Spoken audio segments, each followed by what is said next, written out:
মা এতটাই ভালো যে মারা তো ছোট থেকে বড় হয়েছেন রাজশাহীতে।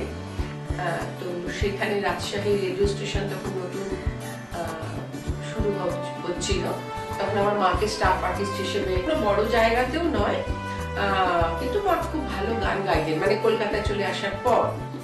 আর আমি ওই হয়তো মার ওটা আমার মধ্যে এসেছিল বলে আমি যখন বছর 16 বয়স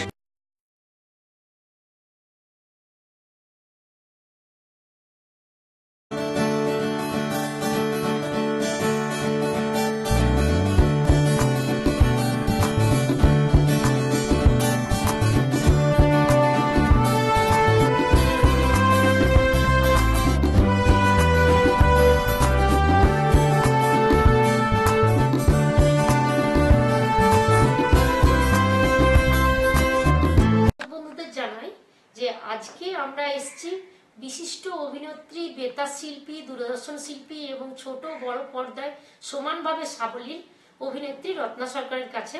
রত্নাদিকে আমরা আমাদের চ্যানেলের পক্ষ থেকে অনেক অনেক শুভেচ্ছা জানাচ্ছি এবং খ্রিসমাস এবং নতুন বছরের অভিনন্দন। আপনাদেরও অনেক অভিনন্দন। আপনারা সবাই সুস্থ থাকুন, আনন্দে থাকুন।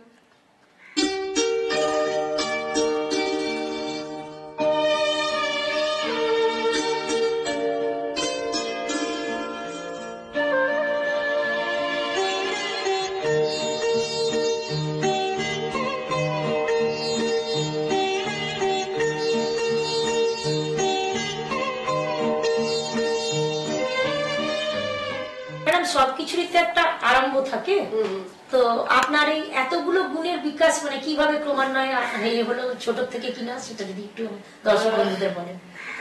ছোট থেকে মানে আমি ছোটবেলায় নাচতাম, তারপরে যেরকম সবাই হয় সেরকম ছোটবেলায় ওই পাড়ার থিয়েটারে একটা দুটো ডায়লগের পার্ট পেতাম। হ্যাঁ, সেটা স্কুলেও করেছি, স্কুলে নাচ অভিনয়, কলেজেও করেছি, কিন্তু সেটা কোনোটাই তো পেশাদার মানে অনেক বাচ্চাই যেভাবে করে সেভাবে। হ্যাঁ, অনেক প্রত্যেক মানে হ্যাঁ বেশিরভাগ মানুষ যেভাবে করে সেরকমই স্কুল কলেজ ইত্যাদি। প্রথম ব্রেকটা কিভাবে হলো, মানে আপনার কি মনে হয় বড় ব্রেক কোনটা? ব্রেক আমি প্রথম বড় পর্দায় অভিনয় করেছিলাম তরুণ মজুমদারের আপন আমার আপন বলে একটা ছবিতে, ছোট্ট চরিত্রে আমি অভিনয় করেছিলাম। ওটা যোগাযোগ হয়েছিল আমাদের, আমি তখন দমদমে থাকি, আর তরুণ মজুমদারের মানে সহকারী পরিচালক শিশির মজুমদার ওদিকে নাগের বাজার বা ওই চত্বরে থাকতেন আর তিনি আমাকে ওনার কাছে তরুণ মজুমদারের কাছে নিয়ে এসেছিলেন। সেটা একটা রিসেপশনিস্টের রোল ছিল, ছোট রোল, ছোট চরিত্র। না, তরুণ মজুমদার আপনাকে দেখেই সিলেক্ট করলেন না, কোন রকম মানে পরীক্ষা নিয়েছিলেন? না না না, পরীক্ষা নিয়েছিলেন সেটা তখন, ওটা খুব মজার গল্প। ওই দাদার কীর্তি বলে তরুণ মজুমদারের খুব বিখ্যাত একটা ছবি আছে, দেবশ্রী রায়। হ্যাঁ, তো তখন আমি স্কুলে পড়ি, ওই হয়তো 10 বা 11 এরকম একটা কিছু পড়ি। আমার মাসির বাড়ি টালিগঞ্জে, এই স্টুডিও পাড়া চত্বরে। তো আমার দাদার এক বন্ধু তখন ওই তরুণ মজুমদার বোধহয় ওনার নতুন ছবির জন্য একটা নতুন মুখ খুঁজছিলেন, তো ওই দাদা নিয়ে গিয়েছিলেন, মানে ওই দাদা না, দাদার বন্ধু নিয়ে গিয়েছিলেন। সেই সময় উনি আমার অডিশন নিয়েছিলেন এবং খুবই খুশি হয়েছিলেন। এবং রমেশ যোশী ওনার এডিটর, তিনি তো বললেন যে তুমি যে নতুন এইখানে এই ইন্ডাস্ট্রিতে নতুন, এরকম কিছু ভাববেই না, প্রাণ খুলে অভিনয় করবে ইত্যাদি ইত্যাদি। কিন্তু যে কোনো কারণেই হোক ওই সময় আমার সুযোগটা হয়নি। তো ওই সময় উনি ওই অডিশনটা নিয়েছিলেন, আমাকে স্ক্রিপ্ট পড়তে দিয়েছিলেন এবং আমার স্ক্রিপ্ট পড়া শুনে উনি খুবই খুশি হয়েছিলেন। তো আমার দুর্ভাগ্য যে সেই আপনি যে পড়লেন ভালো মন্দ কিছু কমেন্ট করেননি? না, উনি তো খুবই মানে শান্ত কম্পোজড একটা মানুষ, খুব উচ্ছ্বসিত হয়ে কিছু না, কিন্তু উনি ইশারায় রমেশ যোশীকে বলেছিলেন যে আমার ভাল লেগেছে, ঠিক আছে একে চলবে। কোনো কারণে হোক, আমি সেই কারণটা তো জানি না, তবে ওইটা আপনারা সবাই জানেন যে ওইটা আমি মহুয়া রায়চৌধুরী পরবর্তী সময়ে অভিনয় করেছিলেন, তো ওইটা আমার করা হয়নি। তো কিন্তু এই ছোট যে চরিত্রটা সে সময় আমার কোনো অডিশন নেওয়া হয়নি। এমনি যেহেতু মানে আগেরটার থেকেই মানে সিলেক্ট হয়েছিলেন, সেটা আমি ঠিক জানি না, সেটার পরে তো বহু বছর পরে, এটা যখন দাদার কীর্তি হয় তখন আমি স্কুলে পড়ি, আর যখন এই আপন আমার আপন হয় তখন আমার বিয়ে হয়ে গেছে। তো সেটা অনেক বছর, মাঝখানে অনেক বছরের গ্যাপ। তখন আমি দমদমে থাকি, ওই শিশির মজুমদার আমাকে দেখে। আচ্ছা, আর বাপের বাড়ি কোথায় ছিল? বাপের বাড়ি দমদমে ছিল। দমদমে ছিল, বিয়েও দমদমেই হয়েছিল? না না না, দমদমে বিয়ে তো দমদমে হয়েছে, শ্বশুর বাড়ি আমার সাউথে, কিন্তু কোনো কারণে হয়তো আমি দমদমে গেছিলাম, আজকে আর সেটা মনে নেই যে কি কারণে সে সময় আমি দমদম স্টেশনে। তখন উনি আমার সাথে, মানে ওই শিশির মজুমদার, তিনি পরবর্তী সময়ে বম্বে চলে গিয়েছিলেন, তো ওখানেই উনি মারা যান। উনি আজকে আর আমাদের মধ্যে নেই। উনি আমাকে শিশির মজুমদার নিয়ে এসেছিলেন তরুণ মজুমদারের কাছে। আচ্ছা, ওই দিয়ে আরম্ভ, তারপর এগিয়ে চলাটা? তারপরে দূরদর্শনে অ্যানাউন্সমেন্ট করার জন্য অ্যানাউন্সার হিসেবে অডিশন দিয়েছি। তারপরে বহুরূপী তে অভিনয় করেছি। বহুরূপীতেও তো তরুণ মজুমদার ছিলেন? না না না না, বহুরূপীর সাথে তরুণ মজুমদারের বহুরূপী নয়, ওটা বহুরূপী মানে নাট্যদল, যেটা শম্ভু মিত্রের প্রতিষ্ঠা করা, সেই দলে আমি ওই 80-র দশকের সময়। শম্ভু মিত্রের প্রতিষ্ঠা দলে যখন আপনি 80-র দশকে করছেন, তখন তিত্তি মিত্র আপনাদের কি কোনো হেল্প করতেন? না না না না, ওই সময় না, আমি অনেক পরে। আমি যখন গেছি তখন অমর গাঙ্গুলি, অমর গঙ্গোপাধ্যায়, অমর কাকা বলে সবাই বহুরূপীর সদস্যরা, অমর কাকা আমাকে নাটক দেখতে গিয়েছিলাম, তখন আমাকে বলেছিল আমাদের গ্রুপে এসো। তো তখন ওই গ্রুপে আমি আসি এবং দুটো নাটক, দুটো থিয়েটার ওই গ্রুপের হয়ে করবার সৌভাগ্য হয়েছিল আমার। এরকম আর কি, একটা একটা করে। চিনতেন না এমনি প্রস্তাব দিয়েছিলেন? না না, ওই যে বললাম আমি নাটক দেখতে গিয়েছিলাম এবং আমার এক বন্ধু বলেছিল যে নাটক দেখে কেমন লেগেছে বলতে ভেতরে গ্রিন রুমে আসবি। তো তখন আমি যখন গ্রিন রুমে ঢুকেছি তখন অমর গাঙ্গুলির সামনে পড়ি, তো ওনাকে বললাম ভালো লেগেছে। তো তখন ওই 2-4টে কথা ওনার সাথে হয়েছিল, তখন উনি আমার সেই বন্ধুকে বলেছিলেন যে ওকে নিয়ে আয় গ্রুপে। তো এইভাবে বহুরূপীতে প্রবেশ। আচ্ছা, তো এই প্রসঙ্গে একটা কথা এসেই যায় যে বিয়ের পর আপনি অভিনয় করতে গেছেন, তো শ্বশুর বাড়ির যে বাধা থাকে সাধারণত। না না না, এই ব্যাপারে আমি ভীষণই আমার সৌভাগ্য আছে, মানে আছে এবং ছিল। সেটা হলো যে আমার শ্বশুর বাড়ি, আসলে আমার শ্বশুর বাড়ি, আমার বর, যদিও আমার বর ইঞ্জিনিয়ার, তার সাথে সেই অর্থে এই মানে অভিনয় জগতের পেশাগত ভাবে কোনো যোগাযোগ নেই, কিন্তু উনি যখন বিই কলেজে পড়তেন বা তারও আগে উনি নিজেও থিয়েটার করতেন এবং আমার শ্বশুর বাড়ির লোকেরা যথেষ্ট ওই আইপিটিএ ইত্যাদি ইত্যাদি সাথে পরিচয় ছিল না, যুক্ত ছিলেন না, কিন্তু তাদের ওই ভালো লাগাটা ছিল।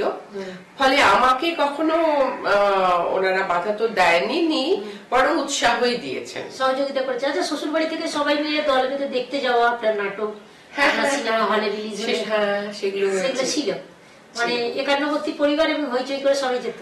না, একান্নবর্তী পরিবার বলতে যাবো চাই তা নয়, কিন্তু সবাই আর কি পছন্দ করতেন যে আমি ওনাদের বাড়ির বউ অভিনয় করছি থিয়েটার বা ফিল্মে, সেটাতে ওনারা আনন্দ পেতেন। আচ্ছা, বহুরূপী হলো, তরুণ মজুমদারের সিনেমা হলো, আকাশবাণীতে কিভাবে? আকাশবাণীতে আমি একটা, মানে যখন কলেজে পড়ি তখন আমি একটা মাইমে গ্রুপে অভিনয় করতাম। সেখানে আমাদের এক সিনিয়র দাদা বলেছিলেন যে তুই মাইম মানে তো মূকাভিনয়, তো সেখানে তো কথা বলার কোনো সুযোগ নেই, তো আমাকে বলেছিলেন তোর গলাটা খুব সুন্দর, তুই আকাশবাণীতে অডিশন দে।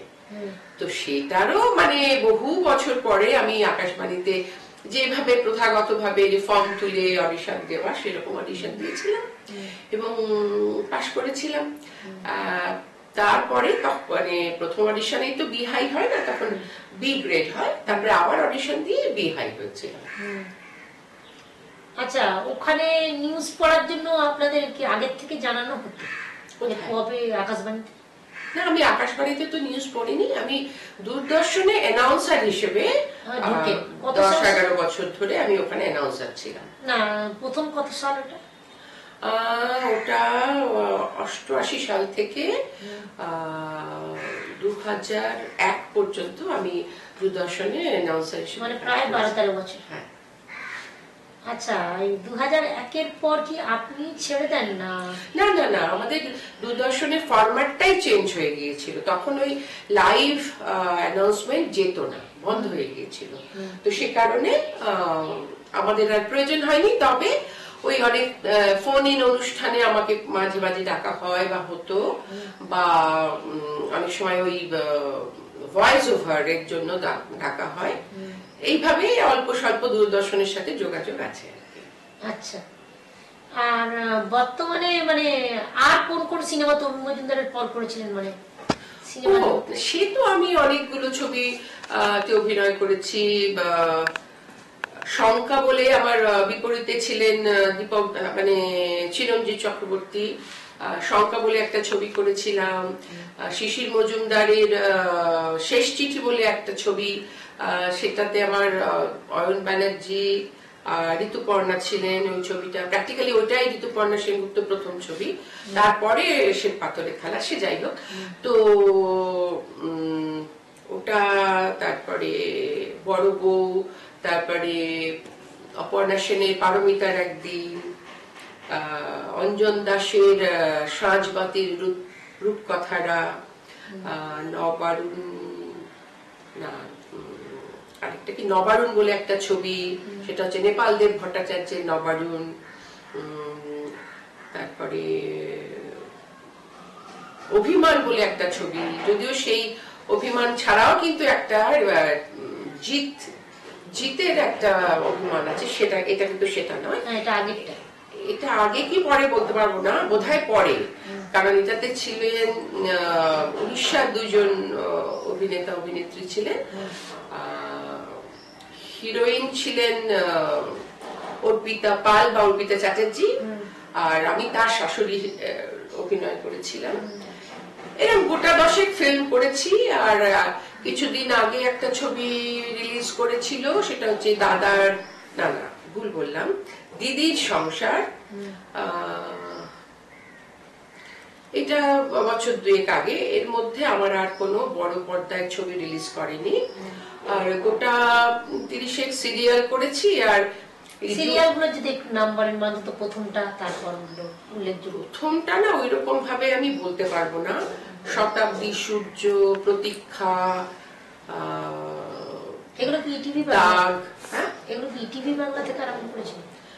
না, প্রথমে তো আমি দূরদর্শনেই করেছি। বকুল কথা, মৃন্ময় চক্রবর্তী, তারপরে চরিত্রহীন, এগুলো দূরদর্শনে। তারপরে অঞ্জন দত্তর পরিচালনায় স্বপ্ন নিয়ে, এটা জি, আলফা জি। তারপরে কিছু ইটিভির জন্য করেছি। আর তারপরে এই বছর জুনে স্টার জলসা একটা সিরিয়াল আমাদের শেষ হলো, মেয়েবেলা বলে একটা সিরিয়াল শেষ হলো। মেয়েবেলা তো আপনি এইভাবে মানে নতুন এখন অবধি কোনো কাজের? না, আমি ওই মেয়েবেলার পরে দুটো প্রোডাকশন হাউস থেকে আমার সাথে কথা হয়েছিল। তো একটা বোধহয়, মানে কোনোটাই এখনো ফাইনাল হয়নি, এইটুকু জানা নেই। না। তো পরিবার এবং এই অভিনয় জগৎ, কাজের জগৎ, এই দুটোকে ব্যালেন্স করেন কিভাবে? আমাকে আলাদা করে কোনো ব্যালেন্স করতে হয়নি, কারণ খুব স্বাভাবিকভাবেই আমি যখন বিয়ে করেছি তখন আমার কিছু কর্তব্য আছে সংসারের প্রতি, আমি সেটা করেছি। তবে বলতে পারেন যে আমি যদি সংসারটাকে ভুলে স্টুডিও পাড়ায় একটু বেশি ঘোরাঘুরি করতাম, তাহলে হয়তো আমার কাজের সংখ্যাটা অনেক বাড়তো। আমি যেহেতু আমার মার্কেটিংটা, আমি অত সপ্রতিভ নই, আমি অত স্মার্ট নই, তাই আমার নিজের মার্কেটিংটা আমি অতটা করতে পারিনি বলে হয়তো আমার কাজের সংখ্যা অনেক কম। কারণ আমি যেরকম যে সমস্ত প্রথিত যশা নবেন্দু চ্যাটার্জির দুটো ছবি করেছি, একটা তো ন্যাশনাল অ্যাওয়ার্ড পাওয়া আত্মজোতে আমি অভিনয় করেছি এবং সেটা গুরুত্বপূর্ণ চরিত্র। আরেকটা সংস্কার বলে আরেকটা মানে ওনার শেষ ছবি নবেন্দু চ্যাটার্জি, সেটাতেও একটা গুরুত্বপূর্ণ চরিত্রে আমি অভিনয় করেছি। কেন শ্বেত পাথরের থালাও যথেষ্ট না? শ্বেত পাথরের পারমিতের একদিন খুব গুরুত্বপূর্ণ ছবিটা, হ্যাঁ, না মানে ছবিটা তো খুবই গুরুত্বপূর্ণ। আর ওই যে অঞ্জন দাসের যে সমাজবাদী রূপকথাটা, সেটাতেও আমি গুরুত্বপূর্ণ চরিত্রে আমি অভিনয় করার সুযোগ পেয়েছি। তবে ওই আর কি, আমি যেহেতু সংসারটাকে ফেলে দিতে পারিনি বা ওটাকে সরিয়ে রাখতে পারিনি বলে হয়তো আমার এই পেশাগত জীবনের অভিনয়ের মানে প্রজেক্টের সংখ্যা হয়তো কম, হয়তো আরেকটু বেশি এই যোগাযোগটা যদি আমি করতে পারতাম তাহলে হয়তো আমার সিরিয়াল বলুন, ফিল্ম বলুন, হয়তো আরো বেশি কাজ করতে পারতাম। আচ্ছা, বাপের বাড়ির বাবা মার কার বেশি উৎসাহ ছিল আপনি এগুলো করেন? না, আমি তো প্র্যাকটিক্যালি আমার এই সমস্ত পেশাদার কাজ শুরুই হয়েছে আমার বিয়ের পরে। আমাদের বাড়িতে, বাবার বাড়িতে সবাই পোস্ট গ্রাজুয়েট। মা বা বাবা দুটো পরিবারের সাথে কিন্তু অভিনয়ের একটা যোগাযোগ ছিল। আমার বাবাও, তিনি বরিশালের মানুষ, তাদের একটা গ্রুপ ছিল, সেটা একেবারেই পেশাদার নয়, বুঝতেই পারছেন। তারা অভিনয় করতেন পুজোর সময়। আর আমার মা, তারা অনেক ভাই বোন, তারা রাজশাহীতে থাকতেন। তাদের অভিনয়, নৃত্যনাট্য, গীতিনাট্য এসব তারা খুবই করতেন। তাদের মধ্যে অনেকেই খুব ভালো গান গাইতে পারতেন। আমার মা তো ভীষণ ভালো গান গাইতেন এবং মাকে রাজশাহী রেডিও স্টেশন থেকে স্টাফ আর্টিস্ট করতে চেয়েছিলেন, এতটাই আমার মা ভালো গান গাইতেন। তো মায়ের গান বাজনার কিছু পাননি? আমি কলেজে থাকাকালীন অরবিন্দ বিশ্বাসের কাছে রবীন্দ্রসঙ্গীত শিখতাম। আর পরবর্তী সময়ে আমি প্রমিতা মল্লিকের কাছেও বহু বছর রবীন্দ্রসঙ্গীত, প্রমিতা মল্লিক রবীন্দ্রসঙ্গীতের এক্সপোনেন্ট, তার কাছে আমি গান শিখেছি। সরি, আমি ভুলে ফেলেছি, অমিতা দত্ত। অমিতা দত্ত হচ্ছে নাচ, আর প্রমিতা মল্লিক হচ্ছে। আমার মা আসলে ভীষণ ভালো সঙ্গীত শিল্পী। মা এতটাই ভালো যে মারা তো ছোট থেকে বড় হয়েছেন রাজশাহীতে। তো সেখানে রাজশাহী রেডিও স্টেশন তখন নতুন শুরু হচ্ছিল, তখন আমার মাকে স্টাফ আর্টিস্ট হিসেবে মানে সেই প্রস্তাবে রাজি হননি। তো মার কাছ থেকে ওইটা আর কি, মা গান গাইতেন, বিভিন্ন অনুষ্ঠানেও মা গাইতেন, মানে সেগুলো খুব প্রফেশনাল তো নয়, সেগুলো খুব উল্লেখযোগ্য কোনো বড় জায়গাতেও নয়, কিন্তু মা খুব ভালো গান গাইতেন মানে কলকাতা চলে আসার পর। আর আমি ওই হয়তো মার ওটা আমার মধ্যে এসেছিল বলে আমি যখন বছর 16 বয়স, তখন অরবিন্দ বিশ্বাসের কাছে আমি বেশ কিছু বছর যেতাম। সেটা শুধুই ভালো লাগা, ওটা আমার সৎসঙ্গ। আমি রবীন্দ্রসঙ্গীত নিয়ে বিশাল কোনো জায়গায় পৌঁছবো এমন কোনো অভিলাষ ছিল না। পরবর্তী সময় আমি প্রমিতা মল্লিকের কাছে গিয়েছি অনেক বছর, প্রায় 13 বছর। ওনার তত্ত্বাবধানে অনেকগুলো অনুষ্ঠান করেছি। তবে ওই আর কি, আমাকে যদি এক্ষুনি আপনি গান গাইতে বলেন তাহলে আমি পারবো না, কারণ আমার আজকাল গলাটার অবস্থা খুবই খারাপ। এখন তো সিজন, হ্যাঁ, একদমই প্র্যাকটিস হতে সেভাবে নেই। সেটাই আসল কথা, যে একদমই আমার এখন চর্চার মধ্যে নেই আমি। তো সেটা আমার মা থেকে আমার কাছে এসছে হয়তো, মানে গানের প্রতি প্রীতি। আর ছোটবেলায় আগে বললাম যে আমি ছোটবেলায় নাচতাম। কলকাতা শহরের সবকটা যে সমস্ত মঞ্চ, আপনার রবীন্দ্র সদন, কলা মন্দির, তারপরে ওই সেন্ট্রাল অ্যাভিনিউতে যেটা কি যেন মহাজাতি সদন, সবখানেই আমি নাচ করার সুযোগ পেয়েছি। আমি নাচতে ভালোবাসি, আমি এখনো। আচ্ছা, এখানে বলুন, মানে এই নাচ গান আপনার সিনেমা জগৎ বা নাটককে কতটা সমৃদ্ধ করছে, মানে এগুলো কি কোনো কাজে এসেছে? না, আমি তো এমনিতে বলে, অভিনয়কে বলে তিলোত্তমা শিল্প, যেহেতু মানে ভারতের নাট্যশাস্ত্রে এটা বলা আছে যে অভিনয় হচ্ছে তিলোত্তমা শিল্প, যেহেতু এখানে গান, নাচ, অভিনয় তো বটে, সব বেরই ব্যবহার হয়ে থাকে। তবে না, আমি এমন কোনো ছবিতে বা সিরিয়ালে নাচবার সুযোগ পাইনি, তবে এই যেটা শেষ হলো মেয়েবেলায়, সেখানে যিনি চিত্রনাট্য মানে যে স্ক্রিপ্ট রাইটার দেবিকা মুখার্জি, সে শুনেছিল একদিন যে আমি নাচতে ভালোবাসি, ও একটা স্ক্রিপ্টের মধ্যে একটা সুযোগ করে দিয়েছিল। যদিও সেই এখন তো আমার সেই নাচবার মতো আমার ফিগারও নেই, আর সেই মজা করে নাচা আর কি, তো সেই একটু নেচেছিলাম। নইলে আমার মানে অভিনয়ের কোন অভিনয়ের সুযোগই ছিল না আমার কখনো যেখানে আমি নাচতে পারি বা গাইতে পারি। হ্যাঁ, ওই বহুরূপীতে একটা নাটক, গালিলেই বলে একটা নাটক হতো, সেই নাটকে আমি মূল গায়নের চরিত্রটা করতাম, সেখানে গান গেয়ে গিয়ে নাচতে হতো। তো সেটা ঠিক মানে রবীন্দ্রসঙ্গীত নয়, ওই নাটকের প্রয়োজনে। হ্যাঁ, নাটকের। তো সেই গান একটু দু লাইন শুনলাম। না, এই গান আমার এখন গলাটা এতটাই বাজে যে দর্শক নাক কুচকাবে। সেটাও একটা রিয়াকশন, ঠিক। তো এবার একটু ব্যক্তিগত প্রসঙ্গে যেতে হবে। অবশ্যই, বলুন। এই ধরুন অভিনয় জগতে তো অনেক কিছু ছড়ায়, গুনগুন ফুসফুস, এই নিয়ে কখনো পারিবারিক অশান্তি হয়নি? আমার নামে কোনোদিন কিচ্ছু ছড়ায়নি, কোনো গসিপ ছড়ায়নি। এমনকি গসিপ তো ছড়ায়নি, আমাকে কেউ কোনোদিন কোনো রকম অসামাজিক ইঙ্গিতও দেয়নি। হয়তো তারা এটা ভেবেছেন যে একে কোন রকম ইঙ্গিত করা যাবে না, আর সেই কারণে হয়তো আমাকে কাজও দেয়নি, এমনটাও হতে পারে। এখন আমার এগুলো মনে হয় যে আমি মানে সেই অর্থে তাদের চিন্তা ভাবনার সাথে আমার সামঞ্জস্য ছিল না, বা তাদের সাথে এক তালে আমি চলবো না, তারা হয়তো ভেবেছিলেন সেই হেতু হয়তো অনেকে আমাকে কাজ দেয়নি।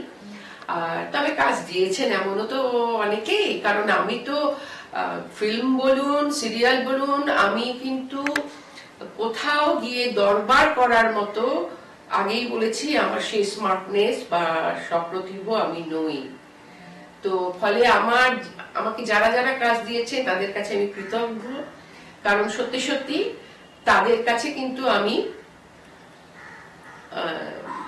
বলবার সুযোগ পাইনি বা মানে বলে উঠতে পারিনি। আপনি তো প্রচুর যশস্বী শিল্পী বা পরিচালকের সবই ওই যারা আমাকে কাজ দিয়েছে, অপর্ণা সেন, অঞ্জন দাস, কে নেই এই লিস্টে? হ্যাঁ, বহুরূপী নাটক, হ্যাঁ, সবই ওই তো বললাম যে সবই তাদের বদান্যতা, আমার দিক থেকে তেমন কোনো উদ্যোগ কিন্তু ছিল না। সেই অর্থে আমি সত্যি সত্যি আমি সৌভাগ্যবতী। এবার বলুন, লাভ ম্যারেজ না অ্যারেঞ্জ ম্যারেজ, কোনটাকে আপনি সমর্থন করেন? আমি সবেতেই সমর্থন করি। আমি চাইবো কেউ বিবাহিত জীবনে তাদের জীবন প্রস্ফুটিত হোক। বিবাহ মানে তো বিপূর্বক বহধাতু ভং, মানে বিশেষ রূপে বহন করা। ম্যাডাম, একটু আগে আপনি বলছিলেন পোস্ট গ্রাজুয়েশনের ব্যাপার আপনার বাড়িতে, বাপের বাড়িতে সবার, তো আপনি কি বাংলা নিয়ে পোস্ট গ্রাজুয়েশন করেছেন? এখনো এত না, না, আমার পলিটিক্যাল সায়েন্স নিয়ে আমার, হ্যাঁ, আমাকে অনেকেই বলে, আমি যখন ফিল্মে স্ক্রিপ্টের অনেক সময় বলতাম এই শব্দটা না এই শব্দটা, তো অনেকে আমাকে ভাবতো যে আমি বোধহয় বাংলায় এমএ, না, আমি পলিটিক্যাল সায়েন্সে এমএ। পলিটিক্যাল সায়েন্সে এমএ করেছেন শুধু কি এমএ পাস করার জন্য, না পলিটিক্সে আসার ইচ্ছা আছে? না, না, না, না, না, আমার পলিটিক্সে মানে পলিটিক্যাল থিওরির প্রতি আমার আকর্ষণ। আমি মনে করি আমি রাজনৈতিক দিক থেকে আমি খুব সচেতন একজন নাগরিক।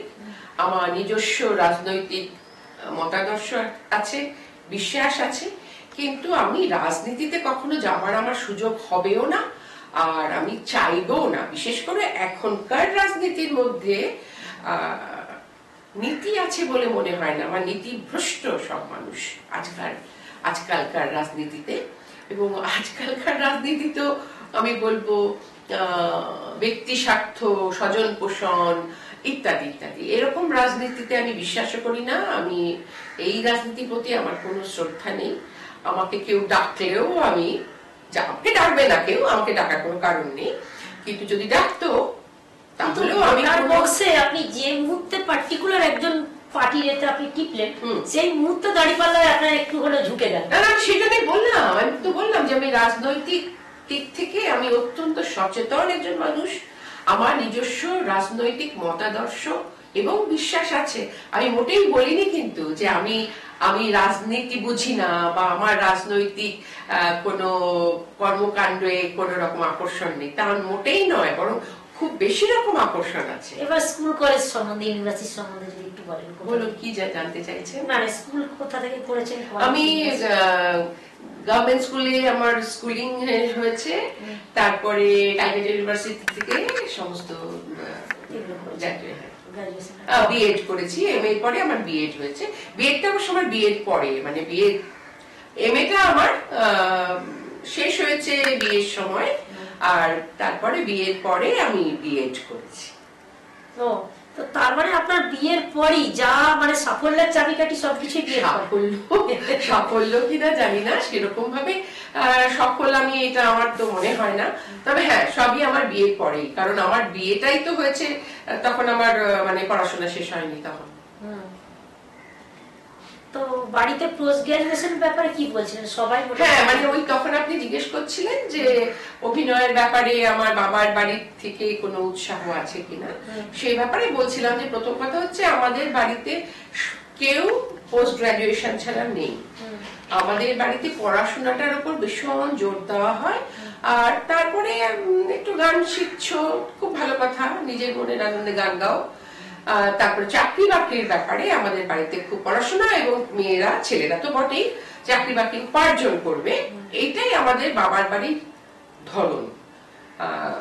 অভিনয়ে আলাদা করে, আর আমার যেহেতু অভিনয়টা আশাই বিয়ের পরে, সুতরাং উৎসাহ দেওয়া বা নিরুৎসাহ করা কোনোটাই মা বাবার এখতিয়ারে তখন আর রিলিজ হলো।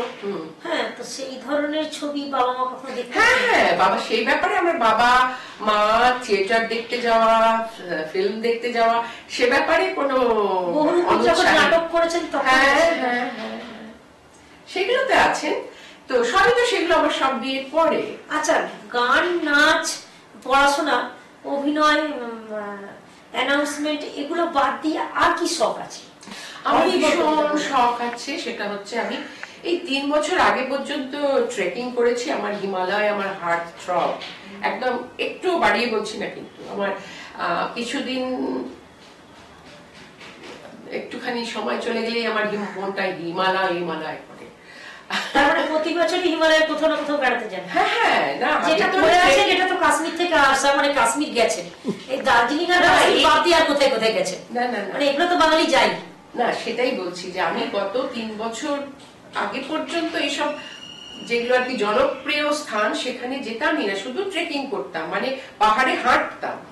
সেগুলো ধরুন সিকিমের কিছু জায়গা আছে, উত্তরাখণ্ড আছে, শুধুই হাঁটতাম। সেটা যদি জিজ্ঞেস করেন তাহলে সে Hemkund Sahib, valley of flowers, এখন তো ভ্যালি অফ ফ্লাওয়ার্স তাহলে গেছেন? আচ্ছা, নামের সঙ্গে ওর এটা সার্থকতা, আমরা যখন গেছিলাম সেভাবে তো ফুল ফুটেছিল। হ্যাঁ, আমারও সেরকমই অভিজ্ঞতা, যেরকম ছবিতে দেখি। আমরা যেবার গেছিলাম, আমি গেছিলাম জিজ্ঞেস করে টোরে যে অগাস্ট মাসের ওই সময় খুব বেশি ফুল থাকে, কিন্তু আমরা সেরকম ফুল পাইনি। হতে পারে হয়তো আরো ভেতর দিকে গেলে কি অবস্থা জানি না, তবে আমরা ওই নদীটা মানে খুব স্রোতস্বিনী নয়, পাহাড়ি নদী তো একটুখানি স্রোতস্বিনী হয়, কিন্তু সেরকম খুব চওড়া নয়। সেই বর্ষায় চেহারা একদম পাল্টে যায়, তখন বেড়াল থেকে একদম বাঘ নদী। না না, ওই রকম নদী নয়, এটা একটা স্ট্রিম বলা চলে, যেটা আর কি ভ্যালি অফ ফ্লাওয়ার্স এর যে নদীটা, সেটা ওরকম চওড়া নদী মনে হয়।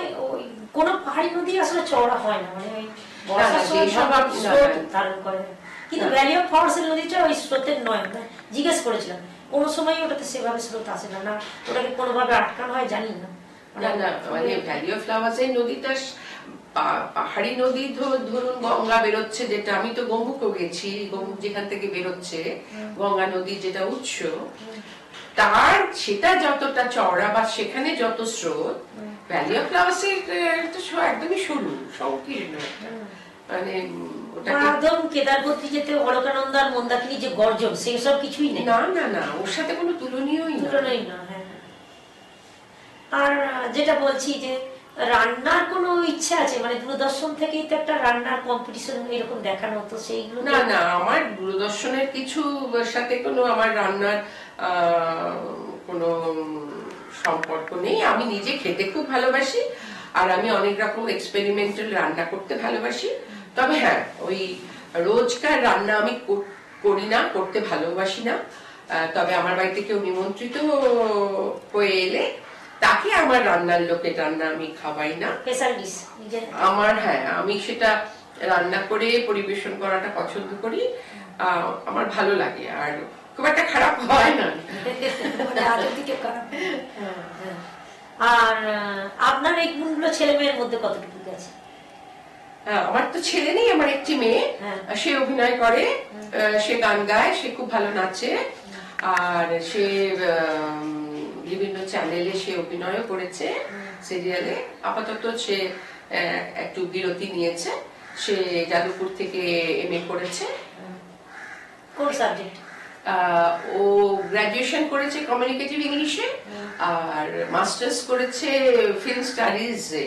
ও যাদবপুরে যেটা করানো হয় 1 বছর? না না, 1 বছর। ও মাস্টারটা 1 বছরের করানো হয়। এটা 2 বছর। এটা 2 বছর। বাহ, খুব ভালো। তো তাহলে তো নন্দসর থেকে ফিল্ম অ্যাপ্রিসিয়েশন কোর্স বা SRFT থেকে এই ধরনের কিছু ইচ্ছে আছে না? না, সেরকম কিছু কি আছে না আছে না সেরকম কিছু নেই। ও এখন পড়াশোনাই করে, তবে ওই আর কি সবই একটু একটু ছুঁয়ে ছুঁয়ে দেখে আর কি। হ্যাঁ, তো বাবার ইঞ্জিনিয়ারিং এরটা কিছু পাইনি, আপনারটাই সবটা পেয়েছে। হ্যাঁ, তাই হয়তো।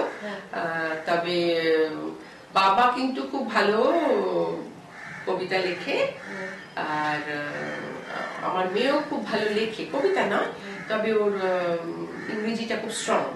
মানে আমি কারোর সাথে তুলনা করছি না, কিন্তু নট বিলো দ্য স্ট্যান্ডার্ড। ওটা স্ট্যান্ডার্ড মেনটেন করে ওর লেখাটা ভালোই লেখে।